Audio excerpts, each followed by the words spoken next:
Welcome to the N1 Fitness Podcast. I'm your host, Marcus Sadu, and today we're going to be chatting about the 80-20 rule. So what is it?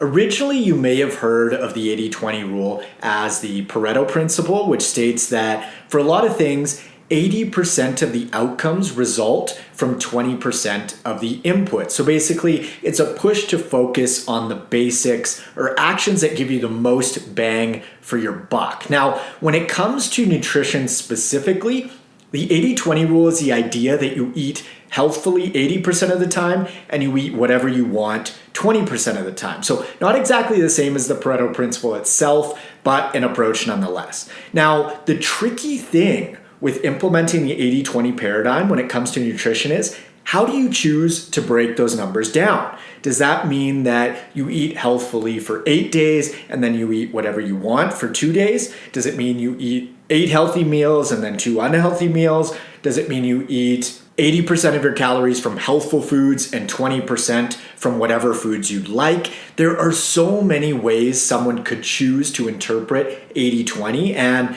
the truth is, most folks that say that they use or implement the 80-20 rule around nutrition aren't actually tracking anything. They're just like, yeah, well, I eat well about 80% of the time. 80-20 rule, right? 20% of the time I eat whatever I want. And the first question that pops into my head is, how do you know that you're eating well 80% of the time?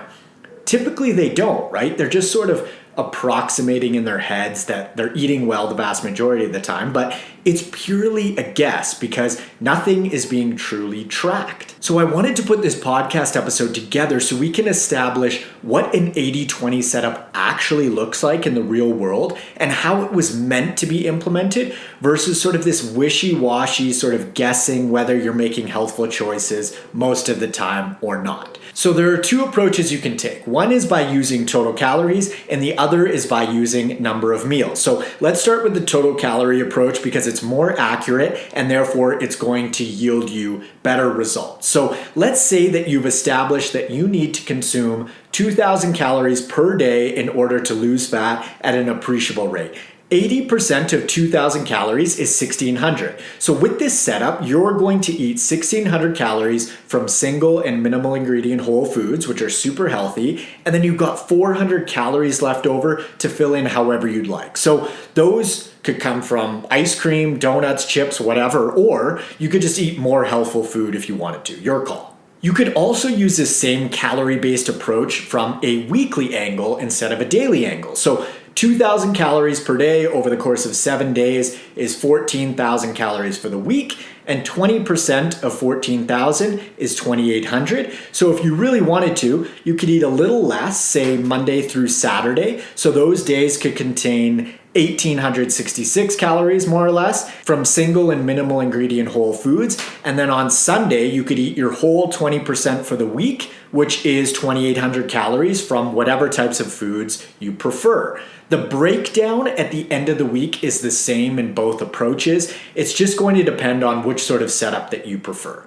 So those are the options in regards to the 80-20 approach in terms of total calories. On the other hand, with the meal-based approach, let's use 3 meals per day because that's how most folks choose to eat. So 3 meals per day over the course of 7 days is 21 meals, and 80% of 21 meals is 17. So you're gonna eat 17 single and minimal ingredient whole healthful food meals, and 4 meals can come from whatever foods that you'd like. Now, why did I mention that the total calories approach is going to be more accurate and yield you better results? Because in the calorie approach, you're staying within your calorie budget every day no matter what, because you've established that you can drop body fat on 2,000 calories per day. But with the meal approach, you're just eating quote unquote healthy meals 80% of the time. But for the remaining 4 meals where you eat whatever you'd like, who knows how many calories those meals are going to have, right? If you're not tracking it. For example, those 4 meals could easily clock in at 2,000 or 3,000 calories a piece. So technically it's the 80-20 rule in regards to total meals, but it's definitely not the 80-20 rule in regards to total calories. So if you're gonna take the meal-based approach, I'd actually recommend cutting your treat meals or free meals or whatever you wanna call them back to say 1 or 2 meals per week where you eat whatever you want. because it's just so easy to erase an entire week's worth of progress in a single day, let alone 4 funky meals. Also, one quick little aside on the meal-based approach is that snacking isn't accounted for either, so that's just something to be aware of. Snacks are really easy to overlook. Now, if you do decide to take either one of these approaches, just make sure you track in one way or another, because we are notoriously shit at going by feel or estimating how much we're eating. So if you're guessing, chances are you're just not going to get the results that you're after.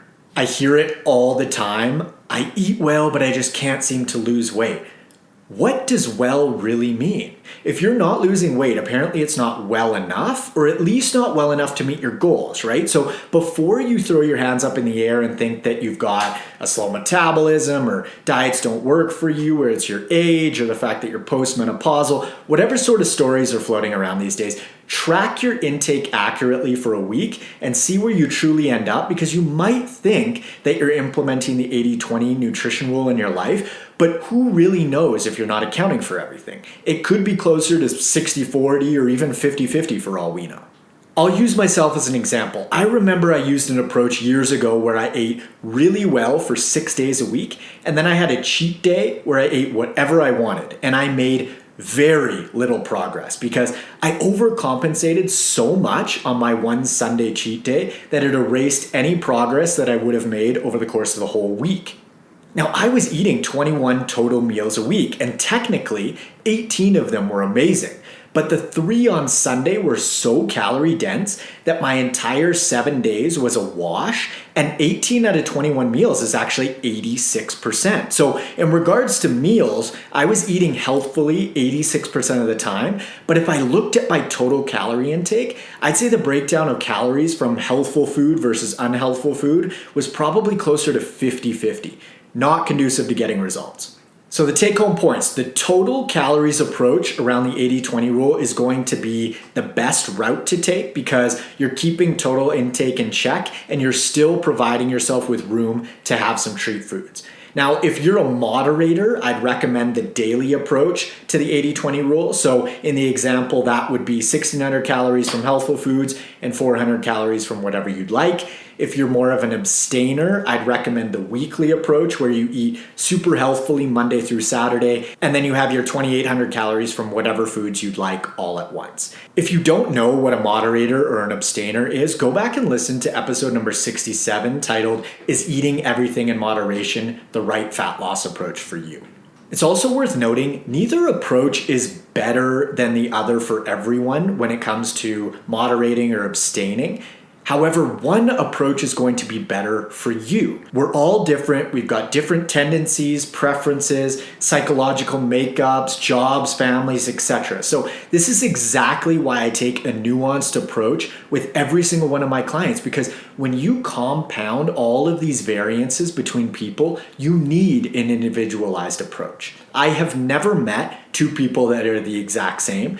2 of my buddies are actually fraternal twins, and sure, they have similarities, but man, are they ever different humans. So again, there is no right or wrong approach necessarily. Implement something that works best for you, your goals, and your lifestyle. If you'd like to apply for one-on-one nutritional coaching and or workout programming with me, you can click the link in the show notes below or head on over to n1fitness.com/coaching. Follow me up on Instagram, guys, at n1fitness, and friend me on Facebook at Marcus Sadu. Thanks so much for listening, and I will catch you on the next episode. See ya.